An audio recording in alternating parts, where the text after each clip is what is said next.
Halo Sobat HI, dimanapun Anda berada, selamat datang di podcast Hubungan Internasional yang dikelola oleh Departemen Ilmu Hubungan Internasional Universitas Gadjah Mada. Nah, kali ini saya menjadi pemandu untuk edisi khusus podcast HI yang ke-50. Nama saya Ayu Diasti Rahmawati. Dan bersama saya sudah ada tamu spesial nih yang lagi ulang tahun yang ke-80. Beliau bernama Profesor Dr. Ikhlasul Amal.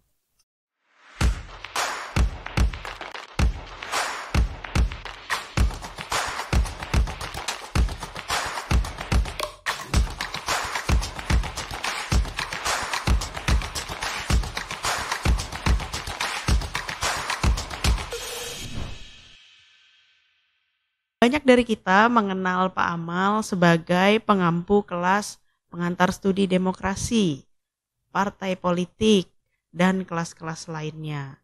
Tapi kali ini bersama Pak Amal, kita akan mencoba membicarakan demokrasi Indonesia.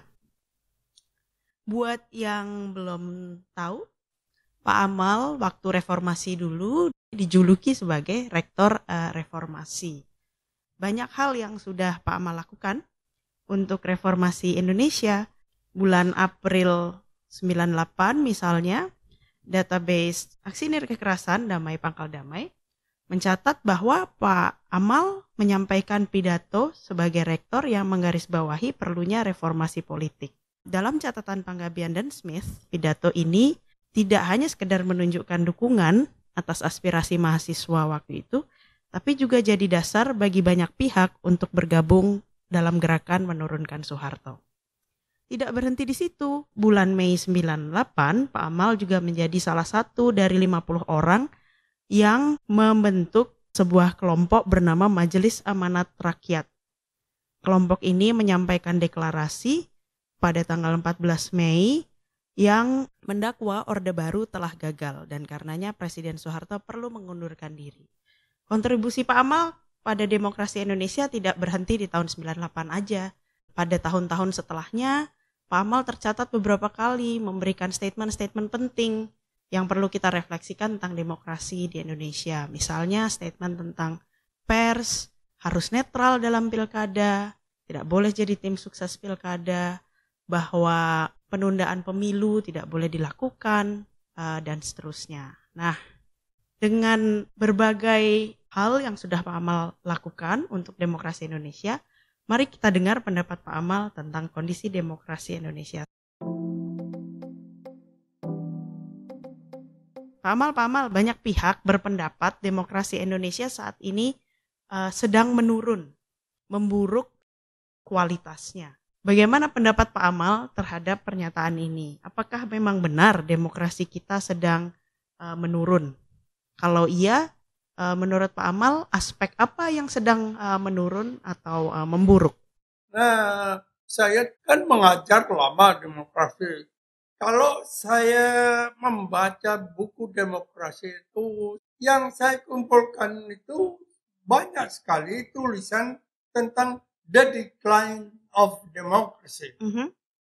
Jadi decline demokrasi itu bukan hanya Indonesia, di seluruh dunia, di mana-mana. Itu jadi memang kalau lihat itu ukurannya tentang demokrasi itu, kalau yang sering dipakai itu adalah pers ya. Ya, kalau menurut pers di Indonesia itu memang masih banyak kekerasan. Itu saya tahu betul. Kalau di luar negeri itu kan ya hampir tidak ada ya. Kekerasan terhadap pers itu tidak ada. Ya. Jadi menurut Pak Amal, kebebasan pers dan kebebasan berekspresi adalah salah satu syarat penting bagi sebuah negara untuk disebut demokratis. Dan untuk aspek itu, Indonesia masih bermasalah. Memang karena situasi politik di Indonesia itu memang sulit ya. Kalau kita mengharapkan pers itu betul-betul seperti ya Amerika, seperti negara barat lah. Yang saya tahu Timor Leste itu lebih baik dari Indonesia dalam hal kebebasan pers. Antara lain itu ukurannya itu karena kalau di Timor Leste itu penghinaan dalam pers itu dihapus. Tidak ada penghinaan. Nah, dulu pernah kita mengusulkan dalam itu Mahkamah Konstitusi tentang itu.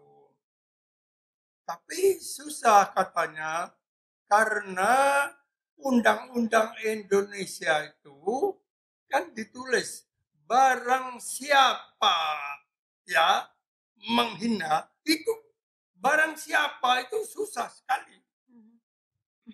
Masa ditulis barang siapa kecuali pers. Orang risau. Nah, karena itu Mahkamah Konstitusi tidak setuju. Padahal penghinaan itu yang terasa itu apanya? Kalau orang dihina itu gimana perasaannya apanya? Kan susah sekali ya. Sebetulnya sudah ada dalam Undang-Undang Pers, penghinaan itu harus diserahkan pada Dewan Pers. Sebentar Pak Amal, sebentar. Jadi kalau kita bicara soal kasus penghinaan dan penghinaan tersebut diduga dilakukan oleh pers, maka yang berwenang memutuskan apakah itu penghinaan atau bukan seharusnya adalah Dewan Pers. Ya, karena Dewan Pers yang menganukan. Nah, ini menarik Pak Amal. Soalnya akhir-akhir ini banyak orang di Indonesia sedang membicarakan RKUHP yang sedang digodok oleh pemerintah. Salah satu pasal yang dianggap bermasalah setahu saya di rancangan undang-undang tersebut adalah pasal tentang penghinaan terhadap presiden dan lembaga negara. Bagaimana pendapat Pak Amal terkait hal ini? Karena dulu sebelumnya itu yang KUHP yang lama itu penghinaan presiden dan wakil presiden itu tidak bisa tidak ada. Ya, kecuali yang bersangkutan itu merasa terhina. Iya, presiden. Jadi beliau sebagai warga negara melapor. Iya, gitu ya? Karena itu harus melapor ke polisi. Oke, Pak Amal, kita tadi udah cukup panjang membicarakan soal kebebasan pers. Salah satu yang perlu kita disinggung juga secara mendalam adalah kebebasan berekspresi, yang salah satunya menyangkut hak warga untuk menyampaikan aspirasi, termasuk untuk menyampaikan protes secara nirkekerasan. Ada banyak cara untuk melakukan aksi nirkekerasan. Ada berpuluh-puluh cara untuk menyampaikan protes secara nirkekerasan. Salah satunya adalah demonstrasi secara damai. Nah, salah satu pasal di RKUHP yang tadi kita bicarakan itu juga dianggap bermasalah karena bisa jadi mengancam hak warga untuk protes secara damai. Karena protes-protes yang dianggap oleh negara melanggar ketertiban umum dapat dipidanakan. Nah, kalau kayak gini gimana dong Pak? Di satu sisi kita ingin menjadi negara demokratis, di sisi lain bagaimana kalau hak untuk protes secara damai pun dibatasi sana-sini oleh pemerintah? Ya, masalahnya tentang definisi ketertiban umum itu apa? Itu ya, itu sekali lagi itu definisi dari zaman kolonial itu. Karena zaman kolonial itu sedikit-sedikit mengganggu ketertiban umum. Ya seperti ceritanya Bung Karno dan sebagainya itu ya. Itu tetap dipakai ketertiban umum itu. Sepertinya ketertiban umum itu yang masuk dalam kriminal ya. Oke, jadi Pak dalam demokrasi itu harusnya protes secara damai boleh? Ya boleh. Pak, cerita dikit dong Pak soal reformasi dulu. Apa sih yang terjadi waktu itu di UGM? Gimana waktu itu mahasiswa gitu memutuskan untuk protes dan apa yang Bapak lakukan waktu itu sebagai rektor? Waktu reformasi itu kan sudah jelas, memang mahasiswa aku itu bukan karena saya provokasi apa belum, saya tidak lakukan. Tapi mereka sendiri Mahasiswa kan gelisah karena ya. keadaan itu semuanya tidak setuju Pak Harto. Ya karena itu terakhir itu saya membuat surat atas nama Senat. Sebetulnya itu ya keliru. Walaupun saya ketua Senat. Tapi saya belum ngomong sama anggota Senat. Oh itu saya terus langsung menulis ya surat itu. Memang Pak Harto itu sudah waktunya dia itu turun sebagai presiden. Ya gimana itu? Salah kan? Enggak. Kan itu protes. Ya, itu karena keadaannya gitu ya. Itu nggak apa-apa. Jadi waktu itu, waktu reformasi, sebagai rektor, Bapak mendukung protes damai yang dilakukan oleh para mahasiswa, dan juga sebagai ketua Senat mengirimkan surat desakan kepada Presiden Soeharto menuntut agar beliau segera mundur. Selain itu apalagi Pak yang Bapak lakukan sebagai rektor? Saya itu hampir tiap malam pergi ke rumah sakit karena banyak sekali mahasiswa yang dipukulin polisi. Dan tiap malam saya pergi ke kantor polisi sana. Mahasiswa itu kalau saya nggak datang nggak bisa keluar dari kantor. Lah saya datang itu ya polisinya sudah mengikut datang. Itu jadi semua mahasiswa itu ya saya bilang yang bukan mahasiswa saya nggak bisa dong. Banyak SMA-nya juga yang masuk. Saya bilang selama itu demo dilaksanakan di kampus, saya bertanggung jawab. Oke Pak, balik lagi ke zaman sekarang. Demo mahasiswa nggak selesai dari 98 sampai sekarang. Dan bisa jadi ke depannya teman-teman mahasiswa akan terus melakukan demo secara damai untuk menyatakan aspirasi terkait beberapa hal, banyak hal bermasalah di Indonesia. Nah, rektor kita dan wakil rektor kita kan baru nih Pak. Gimana menurut Bapak kampus semestinya menyikapi mahasiswa yang berdemo? Nah, sebetulnya biarkan saja ya. Oke, kita tadi udah ngomongin pers, kita udah ngomongin mahasiswa dan kampus, hak mereka untuk bebas berekspresi gitu. Kalau kita tarik lebih luas lagi, pers, kampus, dan banyak elemen masyarakat lainnya itu kan bisa dikategorikan dalam satu aktor besar bernama masyarakat sipil. Nah, kabarnya nih, katanya kualitas demokrasi yang menurun itu sedikit banyak juga diindikasikan oleh kualitas masyarakat sipilnya.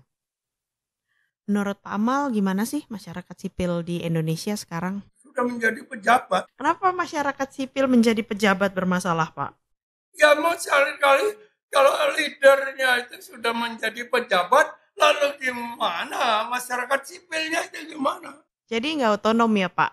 Gitu. Ya tidak otonom, jelas. Sekarang banyak elemen dari masyarakat sipil yang menerima jabatan di pemerintahan. Kalau dalam istilah banyak buku-buku itu crossover politics. Jadi mereka crossing over ke pemerintahan dengan alasan ingin melakukan perubahan dari dalam. Gimana menurut Pak Amal nih soal ini? Ya tidak benar itu. Kenapa kok nggak benar Pak? Ya seperti saya lah. Ya saya mau diangkat jadi menteri oleh Habibie, tapi saya Nggak mau? Nggak mau. Kenapa Pak nggak mau? Ya, nggak mau gimana? Ya, karena saya tahu ya itu pemerintah Habibie akan sebentar aja. Ya. Dan kedua, rumah saya dijaga mahasiswa. Nggak boleh ke Jakarta ya Pak? Nggak boleh. Okay. Nggak boleh nyebrang ke pemerintahan. Jadi masyarakat sipil aja. Iya. Dan saya tidak berminat ya. Pak, apakah memang nggak mungkin mengubah dari dalam itu Pak? Iya, ternyata begitulah ya. Kalau sudah orang di dalam itu memang teorinya mau mengubah dari dalam, tapi bahkan dia yang dirubah. Bukan mengubah, malah dia yang dirubah. Mau memberantas korupsi malah ikut korupsi ya Pak?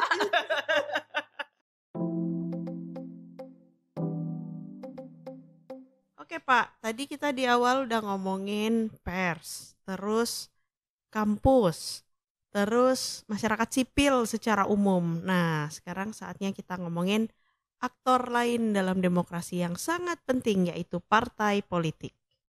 Waktu kita reformasi dulu, kan membuat saran-saran apa yang seharus dikerjakan. Itu tidak menyangkut pada partai. Oh. Karena kita tidak tahu sebetulnya pada waktu itu bentuk partai yang bagaimana kita itu. Kan UGM itu kan mengundang calon-calon partai. Calon-calon partai yang datang untuk memenuhi undangan, kita luar biasa. Tadinya diundang LSM, tidak ada yang mau. Tapi setelah kita undang itu yang datang kira-kira 90 calon partai. Ada calon partai itu, ada dari Surabaya itu mau mengatakan ini partai sapi. Kenapa partai sapi? Karena dia sekarang sapi itu kan terlantar, nggak ada yang yang nggak ada yang ngurus. Iya, memang itu karena departemen kedokteran hewan itu yang punya Surabaya, UGM sama ITB. Saya sama Pak Rizal dulu ya dari awal sebelum kita mengusulkan memang supaya jumlah partai itu jangan dibatasi. Tapi nggak diterbitkan oleh LIPI. Di dalam sejarah partai itu yang dibatasi itu kan hanya di Mesir sama di Indonesia. Jadi kalau mau demokrasi ya orang semua boleh bikin. Seperti di Australia itu. Betul. Siapa saja bisa membuat partai. Asal sudah membayar dan ada tanda tangan sekian orang. Kita dulu bicara tentang threshold ya sama Pak Rizal juga threshold. Dibatasi. Nah asalnya tadi dulu itu 2,5. Tapi setelah 2,5 itu jumlah partai masih banyak. Pernah jumlah partai itu sampai 38. Padahal sudah dibatasi. Pernah 20. Karena itu dinaikkan lagi sekarang thresholdnya itu menjadi 3,5. 3,5 betul. 3,5 itu ya jadi 10 partai. Iya. PDIP sama Golkar itu 5%. Akhirnya cuma Golkar sama PDIP. Kalau thresholdnya ketinggian yang masuk cuma partai-partai besar ya kan Pak. Iya. Jadi harus balance. Pak, kesannya emang 10 partai, tapi akhirnya yang kepilih itu aja karena ada politik dinasti. Gimana menurut Pak Amal? Ya, itu bukan hubungannya seperti Filipina itu dinasti. Betul. Kalau di Indonesia dulu pernah di dalam undang-undang partai itu, kalau yang jadi istrinya, keponakannya, anunya tuh dilarang mengikuti pemilihan.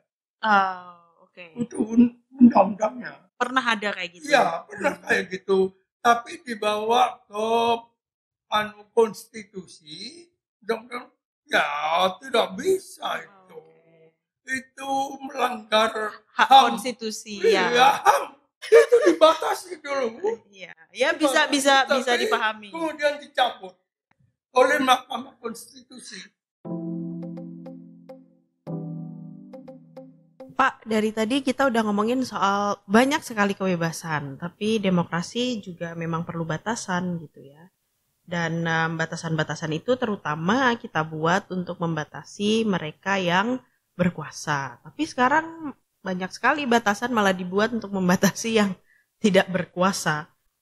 Dari tadi kita udah ngomongin soal banyak sekali elemen demokrasi. Satu hal yang kita sepakati, demokrasi Indonesia memang kualitasnya sedang menurun. Nah, sebagai pertanyaan terakhir dan kesimpulan dari podcast ini, kalau misalnya Pak Amal ditanya apa sih resep atau hal-hal yang perlu kita lakukan untuk membuat kualitas demokrasi di Indonesia baik lagi, gitu apa Pak? Ini memang agak sukar ya, kita memberikan resep itu. Karena kita tidak tahu ya demokrasi seperti apa sebetulnya yang kita ketahui itu. Jadi kita belum bisa ngomongin resep untuk membuat demokrasi Indonesia lebih baik kalau kita belum sepakat demokrasi macam apa yang mau kita masak ya Pak. Gimana kalau demokrasi yang menghargai hak asasi manusia? Yang sama lagi. Atau demokrasi yang pemilunya setia pada asas jurdil dan luber. Ya. Mestinya demokrasi yang supaya masyarakat itu bisa terlibat, adil dan terlibat. Keputusan itu bahasa kerennya ini Pak, demokrasi inklusif dan partisipatoris. Nah, cuman kan pertanyaannya gimana caranya biar masyarakat tuh bisa berpartisipasi dengan lebih berarti? Ya. Saya pernah tanya sama mahasiswa. Saudara tahu nggak anggaran di DIY? Pernah tahu untuk apa anggaran di DIY? Nggak ada yang tahu, lihat aja enggak. Gimana saudara berpartisipasi itu? Kalau tidak tahu anggaran di DIY. Nah, waktu saya tahun 50-an dulu, kita selalu dapat itu penerbitan dari Departemen Penerangan itu memberikan anggaran itu dibagikan ke masyarakat. Itu tahun 50-an loh. Kemana yang lebih baik?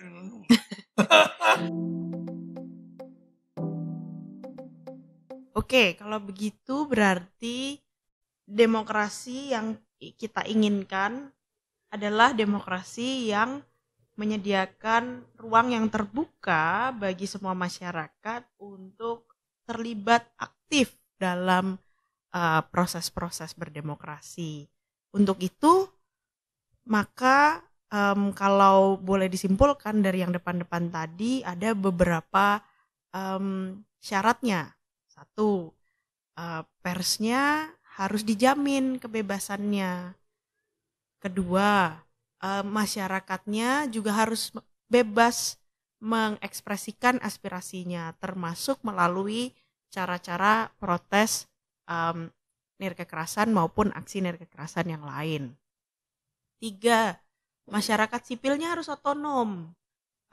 Membuat perubahan dari dalam perlu dan sulit, dan karena sulit itulah harus disertai dengan upaya aktif mendorong, memonitor, menekan pemerintah dari luar. Keempat, kampusnya juga harus bisa memberi ruang bagi mahasiswa belajar berdemokrasi. Kalau perlu malah mengayomi upaya-upaya mahasiswa untuk turut terlibat aktif dalam proses-proses demokrasi. Partai politiknya juga harus profesional begitu ya. Lalu yang terakhir ini, untuk berpartisipasi orang perlu informasi, dan mungkin informasinya tersedia dari dulu sampai sekarang, tapi poin penting Pak Amal adalah informasinya itu harus seperti buah yang tergantung rendah gitu. Zaman dulu orang punya akses dan diberi akses pemerintah secara aktif menginformasikan hal-hal yang terkait dengan anggaran dan sebagainya. Sekarang kalau mau cari-cari harus ada sih tersedia, tapi harus klik sana sini, dan kadang-kadang nggak semudah itu mengakses berbagai informasi yang diperlukan. Jadi informasinya ada dan harus dibuat lebih terjangkau oleh semua banyak pihak. Gitu. Begitu ya Pak Amal ya? Iya, Gitu betul. ya.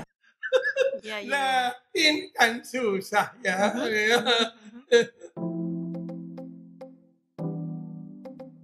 Oke, kesimpulan tadi menjadi penutup dari podcast Hubungan Internasional edisi khusus yang ke-50 kali ini. Terima kasih untuk Sobat HI yang sudah meluangkan waktu untuk mendengarkan podcast ini. Sampai jumpa di podcast-podcast berikutnya. Jangan lupa kita merekam podcast ini juga dalam rangka ulang tahun ke-80 Pak Amal. Jadi selamat ulang tahun Pak Amal. Semoga selalu sehat, selalu bahagia dan sejahtera. Jadi bisa mendampingi kita-kita semua berupaya memperbaiki kualitas demokrasi Indonesia. Sampai jumpa.